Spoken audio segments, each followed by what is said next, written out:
Welcome to our presentation. We are Design Smiles 360. Our proposed intervention aims to address the organizational issue at Disneyland, class-based culture. Their job titles determine their worth, which leads to bias and discrimination and a toxic work environment. The solution lies in a comprehensive organizational development intervention, which involves a 3-year strategy encompassing surveys, cross-training, and create a fairer, more flexible job structure to enhance employee satisfaction. It would involve training employees in multiple roles, giving them autonomy, and focusing on making work fulfilling. This approach can create a friendlier, less class-based, and a more adaptable workplace, fostering both employee and customer happiness.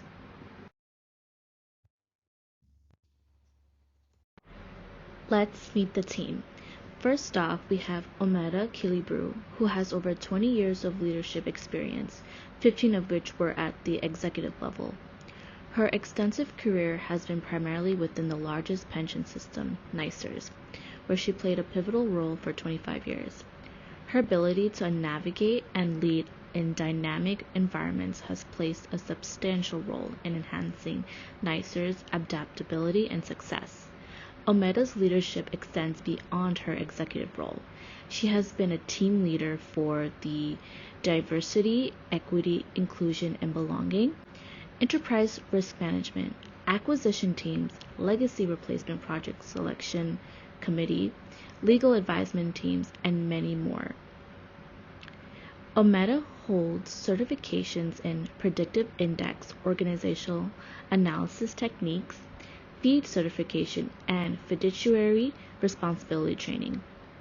She has extensive experience in client services, appreciative inquiry, and facilitative skills.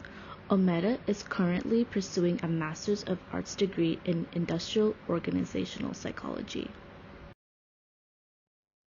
Next, we have Gloria Marcuse, who earned her Bachelor of Arts degree in Psychology at Queens College and is now currently pursuing a Master of Arts degree in Industrial/Organizational Psychology. Her previous role as a computer lab assistant at her local library allowed her to showcase her customer service skills. Currently, Gloria is a valuable contributor to the human resources field, specifically in the examinations department. Her role is to develop exam questions. Her experience and skills include conducting interviews, job analyses, resume review, and record keeping.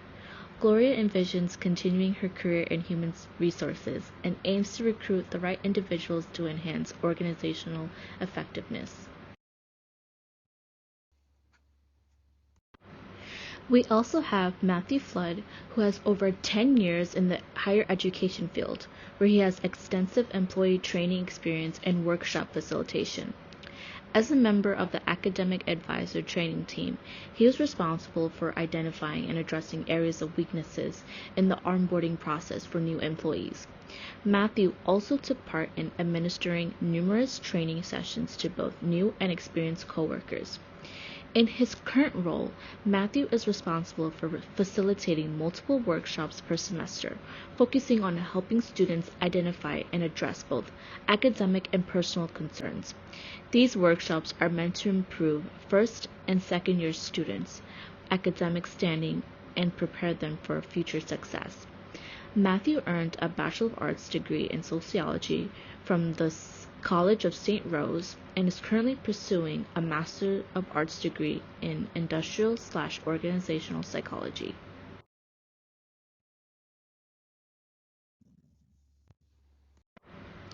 Next, we have Samiha Mahmood, who worked at the Administration for Children's Services, also known as ACS, as a CPS worker, and at Forrestal Inc. as a preventive case planner. In her roles, she gained extensive knowledge and experience in family support services and child welfare. In her current role, she is an intake specialist at Queens Community House. She is now on a path to leverage her skills in the field of human resources. Her skills include record management, stakeholder communication, screenings, knowledge of program criteria, and customer service. She's currently pursuing a Master of Arts degree in Industrial/Organizational Psychology. She earned her Bachelor of Arts degree in Psychology with a minor in Sociology from the City College of New York. Last, we have Kayla Smalls, who is currently working as a People Investment and Benefits Associate at Madison Square Garden. Kayla is actively involved in implementing and developing workforce strategies, contributing to the overall success and effectiveness of the organization. With 2 years of project management experience, Kayla brings a valuable skill set to the table, such as excellent customer service, maintaining records and files, and conducting research to improve employee satisfaction, engagement, and retention. Kayla is pursuing a Master of Arts degree in Industrial/Organizational Psychology, in addition to a professional certificate in project management from Google. She earned a Bachelor of Arts degree from Lehman College. She aspires to become a specialist in human resources. Let's applaud the team's achievements and welcome them today. Our first speaker is Gloria Marcuse. Take it away, Gloria. Thank you, Samiha, for introducing all of us. So, for my part, I'll be talking about what is organizational development. So, basically, organizational development is a process that's focused on making organizations better in terms of making them more effective and productive. So, this is done by incorporating different interventions that are aimed to improve efficiency, flexibility, and increase adaptability or willingness to change. The goal of organizational development is to help an organization meet its overall goals and objectives in order for the organization to ensure a positive organizational culture for all the members involved. Some of the things that OD can help with include increasing leadership development in individuals. This means that people can be trained or coached in order to strengthen their leadership skills and qualities within an organization. Also, when people communicate and collaborate together through teamwork, this can also lead to improvement as well. Moreover, when employees are engaged in the work they do and have increased satisfaction levels, they'd be more likely to contribute more to their organizations, and this can help increase overall performance. Also, being able to successfully resolve any conflicts that may arise can help lead to a more productive work environment overall as well. So, some of the ways in which Disney can benefit from OD include that a rewarding, satisfying, and more engaging workplace can be developed through the help of organizational development. Moreover, when employee engagement at Disney is improved, this can help Disney visitors to have a more overall positive experience. And this will in turn increase their likelihood to return again in the future, which can have a direct impact on Disney in terms of having increased sales and revenues. Therefore, these are some of the reasons why organizational development is important to be implemented in Disney. Overall, there are many benefits that can be gained from these and other factors, which can help Disney thrive as an organization in the long run. Thank you guys, and now I'll be passing it over to the next speaker. Take it away, Matthew. Thank you, Gloria. This is Matthew Flood, and I will be discussing the problems at Disneyland that must be addressed by our intervention. Disney is well known around the world for their pristine and happy image. But the work environment and culture behind the scenes at Disneyland tells a different story. This is the main problem we see at Disneyland, as the environment and culture have led to numerous other issues. The work title that each employee is given determines their value and the amount of respect they receive from other coworkers. This class system amongst employees has been allowed to develop and contribute to toxic interactions and mindsets. It also means that the administrative team, which assigns new employees to their position in the park, has an immense amount of control over how each new employee will eventually be treated by their coworkers.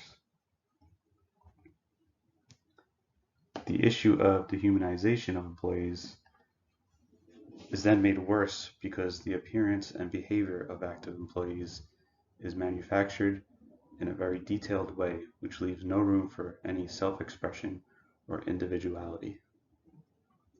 Employees must keep a very conservative, well-groomed appearance and an overly friendly and formal personality.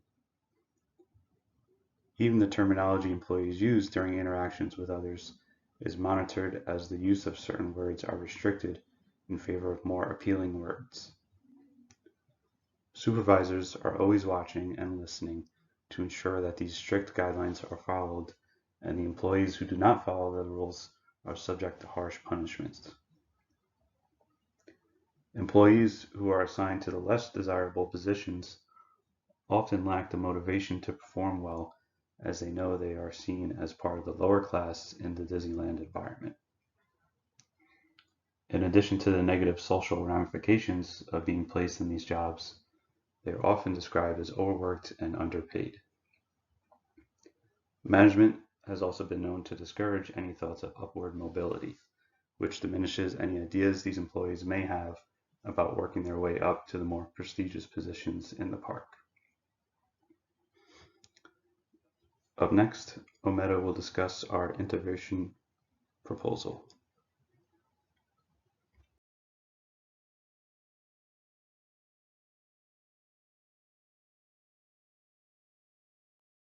Disneyland is a great place where families and friends are welcome to enjoy what is known as one of the happiest places on earth.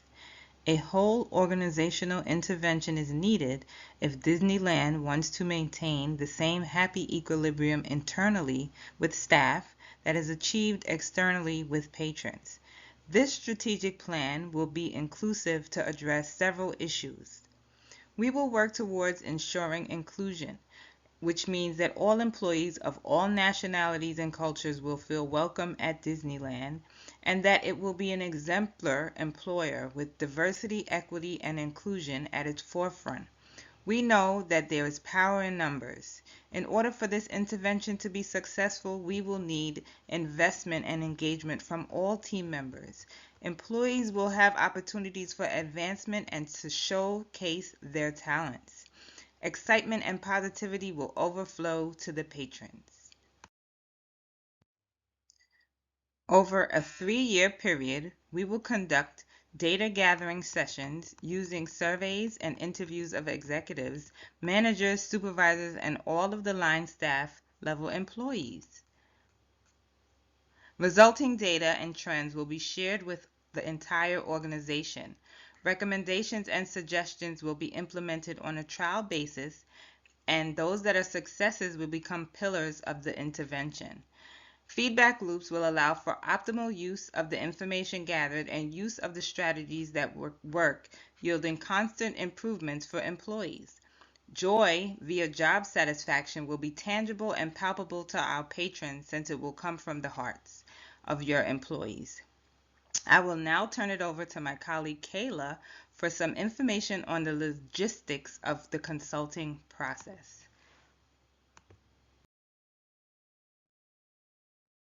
As we dive into the OD consulting process, we'll unfold the systematic steps we're taking to reshape and enhance the organization. From entering and contracting to sustaining and evaluating change, each phase is a deliberate stride toward a more collaborative, efficient, and fulfilling work environment.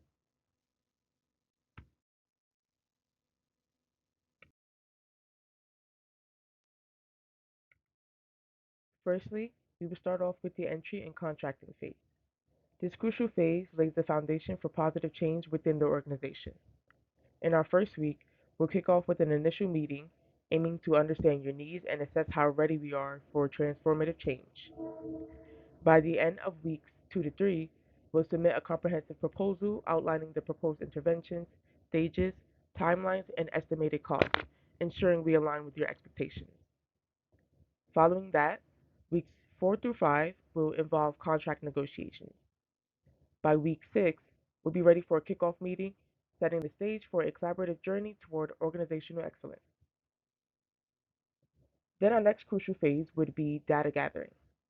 Imagine it as our compass guiding us with valuable insights. After the entry and contracting phase, we'll engage in a comprehensive data collection process for 4 to 6 weeks, from employee surveys, capturing perceptions, to qualitative inputs through focus groups discussions. We'll leave no stone unturned. We'll dive into performative we'll dive into performance metrics, analyze organizational documents, and compile a wealth of information to inform the path forward. At the end of this phase, we'll present a comprehensive report to the company. This report will be more than numbers. It'll be a story that sets the stage for the transformative journey ahead. As we transition from data gathering, we step into the phase of diagnosis and feedback. This is where the magic happens, where we unravel the threads of data to reveal key organizational insights. Over weeks 7 to 12, we'll meticulously analyze the information collected, identifying strengths, weaknesses, opportunities, and threats. But it doesn't stop at diagnosis. In week 11, we'll conduct a feedback session involving key stakeholders. This isn't a one way street. We want to hear your perspectives, concerns, and aspirations as well. We'll leave your insights into the fabric of our diagnosis. And in week 12, based on your feedback, we'll refine our diagnosis, ensuring that our intervention plan is a true reflection of our collective vision for positive change. With the diagnosis complete, we'll then transition into the implementation phase, which will be the crafting of a blueprint for positive change. In the first 3 months, we'll focus on leadership workshops, fostering understanding, and securing commitment for all levels of the organization. Month 4 marks a pivotal moment, the formation of an employee task force. This diverse team will play a central role in shaping the interventions that follow. Through cross-training programs and workshops, which will be done in months 5 through 18, we'll be fostering a culture of continuous improvement. Continuous monitoring will guide us through this transformative journey, and that will also be done in months 5 through 18. As we witness the positive changes take root, we'll shift our focus to sustaining and evaluating change. Think of this phase as the nurturing of growth and ensuring the sustainability of our efforts. From months 19 to 24, we'll conduct follow-up meetings to assess the sustained impact of our inventions. Continuous evaluation mechanisms will be in place, allowing us to evaluate the long-term effectiveness of our initiatives. Periodic check-ins and evaluations will guide us towards a workplace that continuously evolves. Here are the references that supported us in creating this intervention.